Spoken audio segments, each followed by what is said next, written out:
नमस्कार। मैं हूँ राकेश और टैक्स जंक्शन के खास पेशकश में मैं आपका स्वागत करता हूँ। तो दोस्तों, कंपनी सेक्रेटरी ये ऐसा फील्ड है जहाँ पे लोगों के मन में तरह तरह की दुविधाएं रहती है, क्योंकि ये कोर्स है हाई लेवल प्रोफेशनल एजुकेशन का ये कोर्स है। और लोगों के मन में दुविधाएं रहती है कि हम ये कोर्स कर सकते हैं क्या, हमें कितना खर्चा आ सकता है, हमें कहाँ से करना पड़ेगा, ऐसे तरह तरह के सवाल लोगों के मन में आते रहते हैं। तो उसके लिए गाइड करने को अपने स्टूडियो में आज है पवन चांडक सर। मैं आपको बताऊं कि पवन चांडक सर WIRC में उनका जो CS इंस्टीट्यूट का WIRC है, वहां पे पवन सर वाइस चेयरमैन है। इसके साथ पवन सर इसके पहले 2 बार पुणे ब्रांच के चेयरमैन रह चुके हैं। साथ ही साथ WIRC में वो सेक्रेटरी भी रह चुके हैं। तो आइए हम पवन जी से डिटेल में बातचीत करते हैं और जानते हैं कि CS कोर्स कैसा है। नमस्कार पवन जी, हम आपका टैक्स जंक्शन में स्वागत करते हैं। नमस्कार राकेश जी, थैंक यू। नमस्कार। तो पवन सर, सबसे पहले मैं आपको पूछना चाहूंगा कि ये जो CS का कोर्स है इसको बहुत डिफिकल्ट माना जाता है। अगर मैं डिफिकल्टी लेवल अगर काउंट करूं स्केल से 1 से 10 तक, तो कौन से लेवल का डिफिकल्ट कोर्स है ये? कोई भी कोर्स डिफिकल्ट नहीं होता है। CS ये कोर्स जो है ये काफ़ी इजी है अगर आप पढ़ाई करो। दिन में अगर आप 4 घंटे पढ़ाई करो और 2 महीने के लिए आप थोड़ा सा टाइम बढ़ा दो, आखिरी के 2 महीने जब आपकी एग्ज़ाम होती है, तब अगर 2 महीने अगर आप 8 घंटे भी अगर रोज पढ़ते हो, तो CS कोर्स फर्स्ट अटेम्प्ट में पास करना कोई बड़ी बात नहीं है। ICSI institute of company secretaries of India ने करिकुलम इतना अच्छा डिजाइन किया है, प्लस उसको सपोर्ट दिया है with various guideline answers, study material, online courses, और ये सब कुछ रजिस्ट्रेशन करने के बाद आपको इंस्टीट्यूट फ्री ऑफ कॉस्ट देता है। और आपको ये डिस्टेंस लर्निंग कोर्स होने की वजह से घर में बैठ के भी आप कर सकते हैं with the use of technology. आजकल जो ऑनलाइन लेक्चर्स सब कुछ होते हैं उसमें भी आप इंस्टीट्यूट के सेशंस ले देख सकते हो फॉर गाइडेंस। और उस हिसाब से मुझे नहीं लगता कि CSA कोर्स बहुत टफ है। ओनली द थिंग इज कि आपको मेहनत जरूर करना है। तो स्केल ऑन 1 to 10 मैं नॉट मोर देन 6 और 7 इसको टफ नहीं मानूंगा। अच्छा, लेकिन अभी जैसे मान लो कि किसी बच्चे को 10th में मान लो 60 या 70% आए, या फिर बीकॉम में उसको मान लो कि 55 के परसेंट आए, बॉर्डर पे आ गए परसेंट, तो क्या वो बच्चे ने CS में जाना चाहिए? क्या उसकी कैपेबिलिटी है कि वो CS कर पाएगा, कि उसने CS नहीं करना चाहिए? आप क्या बोलोगे इस पे? बहुत अच्छा क्वेश्चन है राकेश जी।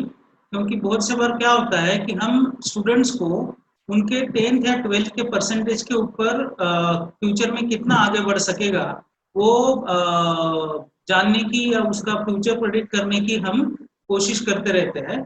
मेरा मानना है कि 10th 12th में कितने परसेंटेज आए ये ज़्यादा मायने नहीं रखता। वो अगर जिद्दी है, उसका निश्चय अगर दृढ़ है, और वो मैंने जैसे बताया कि 4 घंटा रोज पढ़े और आखिरी के 1.5 2 महीना अगर वो 8 घंटा पढ़े, तो इररिस्पेक्टिव ऑफ परसेंटेज मैंने देखा है मेरे लाइफ में जो लोग सिर्फ पास हुए हैं। बहुत से स्टूडेंट्स तो ऐसे भी देखे हैं मैंने जो 12th में फेल हुए हैं, लेकिन उन्होंने सिर्फ उनके जीत के भरोसे पे और मेहनत के भरोसे पे एक कोर्स फर्स्ट अटेम्प्ट में पास किया है। अच्छा। तो मेरे ख्याल से परसेंटेज का कुछ नहीं है। ओनली द थिंग इज कि आग कितनी है उस लड़के में, उस स्टूडेंट में, कुछ कर दिखाने की, कुछ आगे बढ़ने की, उसके बेसिस पर सब कुछ निर्भर करता है। सो जैसे मैंने बताया कि फेल होने के बाद भी बच्चे CS हुए हैं और अच्छा करियर कर रहे हैं, बड़े कंपनी में, बड़े कॉरपोरेशंस में जॉब कर रहे हैं। So it doesn't matter at all. अच्छा अच्छा अच्छा। लेकिन अगर शहर की बात आती है, जैसे हम बोलते हैं चार्टर्ड अकाउंटेंसी करना है तो आपने पुणे जाना चाहिए, चेन्नई जाना चाहिए, या फिर दिल्ली की तरफ आपने रुख लेना चाहिए, तो हम अगर कंपनी सेक्रेटरी की बात करते हैं तो कौन सा शहर अच्छा है? कि क्या टाउन में CS पढ़ने की सुविधाएं उपलब्ध है क्या अपने देश में? फिलहाल कोई छोटा टाउन है वहां पे बच्चे CS पढ़ सकते हैं क्या? अगर आप देखेंगे कि आजकल के ग्लोबल एरा में और टेक्नोलॉजी ड्रिवन टेक्नोलॉजीज के भरोसे पे हम अपने पास सिर्फ एक कंप्यूटर रहे, इंटरनेट का कनेक्शन रहे, तो पूरी दुनिया आपके डेस्कटॉप में आ जाती है। अब जो लोग स्टूडेंट्स पूना आते हैं, मुंबई आते हैं, दिल्ली जाते हैं, वो सिर्फ प्राइवेट क्लासेस करने के लिए जाते हैं। तो डेफिनेटली प्राइवेट क्लासेस या कोई भी जो अगर इंस्टीट्यूट के भी जो क्लासेस रहते हैं वो अगर कोई करना चाहे, उसी केस में उसको बड़े मेट्रो सिटीज में आने की ज़रूरत है। नहीं तो उसको वो क्लासेस आजकल वर्चुअल भी मिल जाते हैं, ऑनलाइन भी मिल जाते हैं। अच्छा। हाँ, उसको कंसंट्रेशन ज़रूर, अगर उसको उसके घर पे बैठ के, उसके गांव में देहात में बैठ के अगर उसको करना है, उसको कंसंट्रेशन ज़रूर देना पड़ेगा, उसको डिसिप्लिन रहना पड़ेगा कि रोज मुझे 4 घंटा क्लासेस करने की है या मुझे 4 घंटा पढ़ना है। मुझे नहीं लगता कि कोई भी ज़रूरत है कि बड़े सिटीज़ में कोर्स पास करने के लिए आना है। तो अच्छा। The academics part of CS course pass करने के लिए, अटेम्प्ट करने के लिए कोई ज़रूरत नहीं है। मोर देन 200 एग्जामिनेशन सेंटर्स है, ऑलमोस्ट ऑल डिस्ट्रिक्ट में एग्जाम सेंटर्स है। सो उनको ऑल द वे एग्जाम देने के लिए भी पुणे, मुंबई, कोलकाता, चेन्नई, हैदराबाद, दिल्ली जाने की जरूरत नहीं।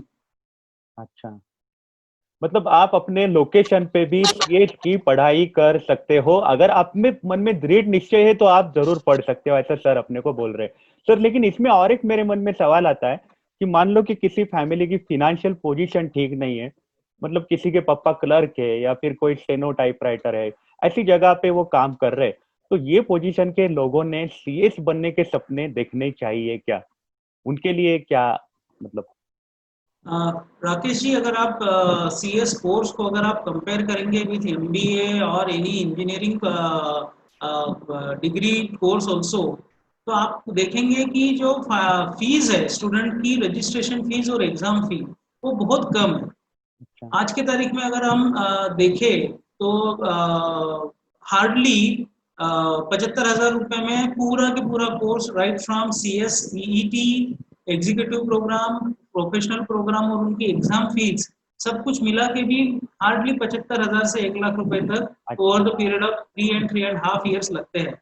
इतना सस्ता कोई भी कोर्स मुझे नहीं लगता कि जिसमें इतनी अच्छी करियर अपॉर्चुनिटीज है, इतना अच्छा एक कॉरपोरेट लीडरशिप प्रूव करने की जो स्कोप है, गुंजाइश है, वो इतने कम पैसे में हुई है ही नहीं।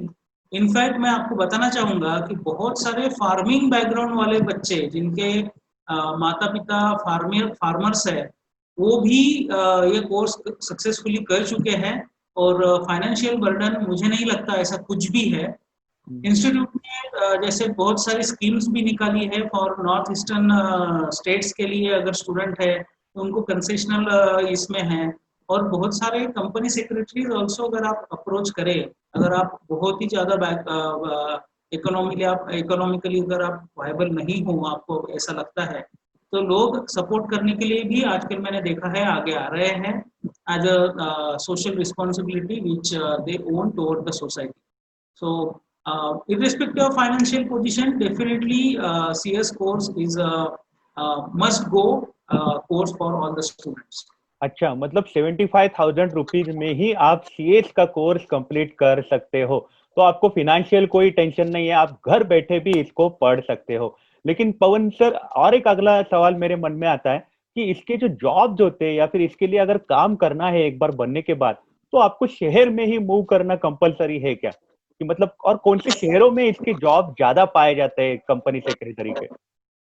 बहुत अच्छा सवाल पूछा आपने राकेश जी, बिकॉज हर कोई कोई भी कोर्स है, कोई भी क्वालिफिकेशन इसीलिए लेना चाहता है कि उसका लाइवलीहुड अच्छा रहे, उसका ज़िंदगी अच्छा रहे, उसका नेक्स्ट जनरेशन अच्छा रहे, उसके फैमिली को वो इकोनॉमिकली स्टेबिलिटी दे सके।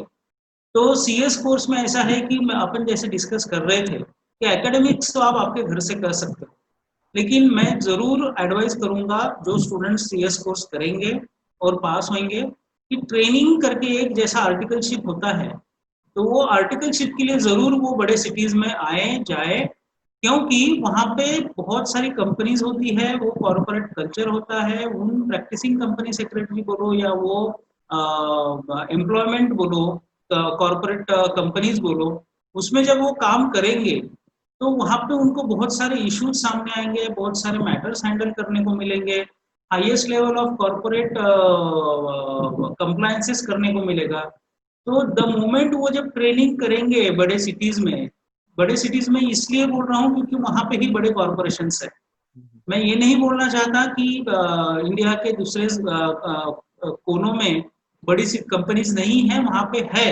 लेकिन आप अगर देखोगे तो मेजर स्कोप जो है वो कॉरपोरेट में ही है। सीएस ये फील्ड ही कंपनीज से रिलेटेड है। तो कंपनीज अगर आप देखेंगे तो रजिस्टर्ड ऑफिस में बोर्ड ऑफ डायरेक्टर्स से डायरेक्टली कांटेक्ट रहना करना पड़ता है, सब कॉर्पोरेट कंप्लायंसेस करने पड़ते हैं। और ऑल कंपनीज के रजिस्टर्ड ऑफिस और ऑल कंपनीज के बोर्ड ऑफ डायरेक्टर्स ये मुंबई, दिल्ली, हैदराबाद, पुणे, बैंगलोर ऐसे सिटी में ज्यादा है। अमरावती, अकोला, यवतमाल, लातूर, नगर, यहाँ पे भी है कंपनीज, ऐसा नहीं है। लेकिन स्कोप अगर आप देखोगे तो आपको जितने ज्यादा ऑप्शंस रहते हैं उतने आपको स्कोप में बढ़ोतरी मिलती है। आपने एक आधी कोई छोटी कंपनी छोटी जगहों पे ज्वाइन कर ली तो आपको अगर नेक्स्ट मूव करना है तो आपको वापस बड़े सिटी में आना पड़ेगा। उससे अच्छा है कि पहले से ही आप अगर बड़े सिटीज में रहो, बड़े कंपनीज को ज्वाइन करो, बड़े प्रैक्टिसिंग कंपनी सेक्रेटरी ऑर्गेनाइजेशंस को ज्वाइन करो, तो आपका एक विजुअल प्रेजेंस बढ़ता है, आपका एक सोचने की बुद्धि जो है वो बड़ी होती है।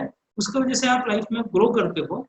ऑन दिस बैकग्राउंड मैं जरूर सजेस्ट करूंगा कि ट्रेनिंग और जॉब के लिए बड़े सिटीज में स्टूडेंट्स ने प्रेफर करना चाहिए। अच्छा, मतलब आपको मूविंग फॉरवर्ड शहर में मूव करना पड़ सकता है, क्योंकि अगर आप स्कोप चाहते हो करियर में, राइट।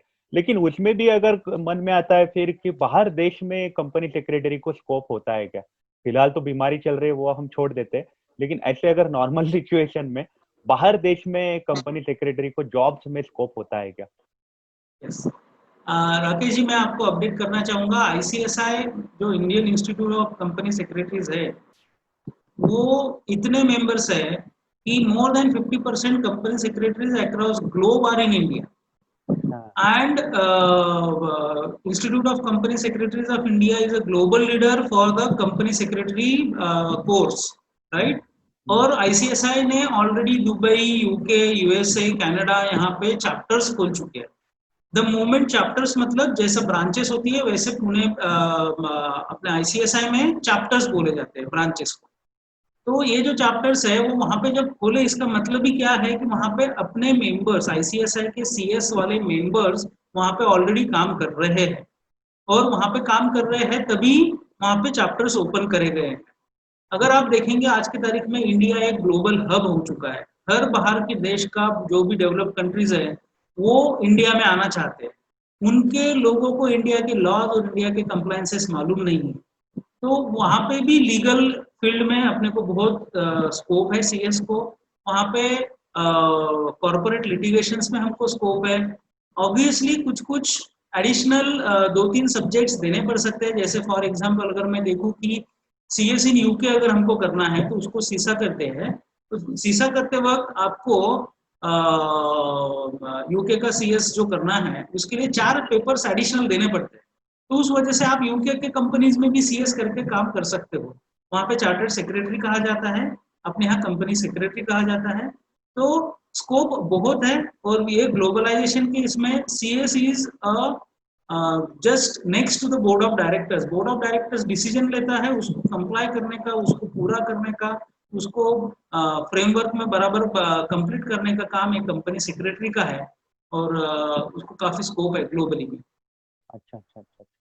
मतलब यहाँ पे सर कह रहे हैं कि आप अगर कंपनी सेक्रेटरी डिग्री इंडिया की अगर ली तो भी आपने यूके के में भी अगर आपको काम करना है तो यूके के साथ आईसीएसआई का एमओयू है, और आप वहां के 4 पेपर बस देके आप यूके के कंपनी सेक्रेटरी बन सकते हो। ये बहुत ही अच्छी बात है, अच्छा नॉलेज हमें मिला। सर और एक मेरे को सवाल है, ये जो कॉम्बिनेशन में लोग पढ़ाई करते जैसे CA plus CS, company secretary पर प्लस एलएलबी, ये चीजें क्या होती है? मैंने तो देखा है कि आपने सिर्फ कंपनी सेक्रेटरी ही किया है, तो ये जो कॉम्बिनेशन का एक्चुअली फायदा क्या होता है और क्या क्या तकलीफ हो सकती है? मतलब आज की तारीख में राकेश जी, जो नेक्स्ट जनरेशन आ रही है, जब हमारी जनरेशन थी तब हमारे पास इतने रिसोर्सेस नहीं थे, इतना नॉलेज नहीं था, इतने क्लासेस नहीं थे और इतना इंटरनेट का ज्ञान नहीं था। तो हम लोगों की सोच भी थोड़ी स्लो थी। आज की तारीख में जो न्यू जनरेशन है वो 21 साल में अगर सीएस हो जाती है तो उसको लगता है कि अरे मैं और कर सकता हूँ। तो उन्होंने जरूर सीए भी करना चाहिए, उन्होंने जरूर एलएलबी भी करना चाहिए, उनको लगता है एमबीए आईआईएम से करना है तो उन्होंने वो भी करना चाहिए। जितनी प्रोफेशनल डिग्रीज वो जल्दी से जल्दी ले सकते हैं वो उन्होंने लेना चाहिए। लेकिन मेरा एक एडवाइस है, ये करते वक्त हम्म, 24 साल के ऊपर अगर आपकी उम्र हो रही है तो हम्म, उसमें आपने आपके करियर के ऊपर ज्यादा ध्यान देना चाहिए, क्योंकि academic knowledge is required but practical knowledge जब तक आप लेंगे नहीं, एक्चुअली आप जॉब नहीं करेंगे, एक्चुअली आप आपकी प्रैक्टिस चालू नहीं करेंगे, तब तक आपको नॉलेज नहीं बढ़ेगा, आपके क्लाइंट नहीं बढ़ेंगे। तो अगर आप पढ़ते रह गए, तो अगर आपकी एज बढ़ते रह गई तो इकोनॉमिकल स्टेबिलिटी और सेट होने के लिए आपको थोड़ा टाइम लगता है। तो while working you can pursue all these additional courses। बहुत सारे करस्पॉन्डेंस कोर्सेस है, ऑनलाइन कोर्सेस है, एक आध 2 महीने के वीकेंड क्लासेस करके भी बहुत सारे कोर्सेस है, वो ऑप्शंस में भी जाना चाहिए। Obviously C A C S combination is good, C S L L B combination is good. तो ये अगर करते हैं तो आपको जब जॉब में जाते हैं तो आपका प्रमोशन जल्दी होता है, बिकॉज आपको नॉलेज ज्यादा होता है। It is not because of the academic qualifications which you are acquiring, but आपको नॉलेज बहुत है, और जब आप 4-5 साल काम करते हो प्रैक्टिकली तो आप वो नॉलेज जो एकेडमिक्स में लिया है वो प्रैक्टिकली जब आप इम्प्लीमेंट करना चालू करते हो तो आपकी वर्थ बढ़ती है वो कॉर्पोरेशन में, वो कंपनीज में, वो ऑर्गेनाइजेशंस में, और उसके वजह से आपकी ग्रोथ फास्ट होती है। इसलिए जरूर अगर कोई कर सके और एज साथ दे रही है उनको पास करते वक्त तो जरूर करना चाहिए, ये मेरा सजेशन। अच्छा, ओके, ग्रेट ग्रेट ग्रेट। लेकिन उसमें भी अगर मान लो कि कोई है जो 2-3 अचानक से साथ में डिग्रियां कर रहा है, लेकिन कोर्स जो है उसका सीएस इंटरमीडिएट तक ही सीमित रह गया, पास नहीं कर पाया सीएस इंटरमीडिएट, फैमिली की जिम्मेदारी आ गई, शादी हो गई, तो ऐसे बच्चों का जो करियर का स्कोप क्या है? अगर सीएस इंटरमीडिएट तक ही करियर सीमित रह गया तो उनको क्या जॉब अपॉर्चुनिटी मिलती है, क्या उनको वैसा स्कोप मिलता है? Very good question. अगर आप देखेंगे अभी जो नई शिक्षा नीति आई है यूनियन गवर्नमेंट ने अभी 2 दिन पहले जो लॉन्च की है, उसके अंदर एक यूनिक फीचर है कि अगर आप ग्रेजुएशन के फर्स्ट ईयर करेंगे तो आपको एक सर्टिफिकेट मिलेगा, सेकंड ईयर करेंगे तो एक सर्टिफिकेट मिलेगा, फाइनल ईयर किया तो आपको डिग्री मिलेगी। तो ये ऑलरेडी सीएस में ऑलरेडी इम्प्लीमेंट कर चुके हैं हमारे इंस्टीट्यूट के जो सेंट्रल काउंसिल मेंबर्स है, उन्होंने ऑलरेडी डिसीजन ले चुके हैं, जो कि वेल बिफोर ये विद्या नीति था, कि अगर आप एग्जीक्यूटिव भी पास होते हैं तो आपको एग्जीक्यूटिव पास का सर्टिफिकेट मिलेगा। उसके बेसिस पर आप कोई भी कंपनी में जहाँ पे सीएस को असिस्टेंट सीएस करके जरूरी है, वहां पे आप अप्रोच कर सकते हो और आप वहां पे जॉब ले सकते हो। सो इस अच्छा। तरह से आप जरूर ये मतलब उसका फायदा होता ही है।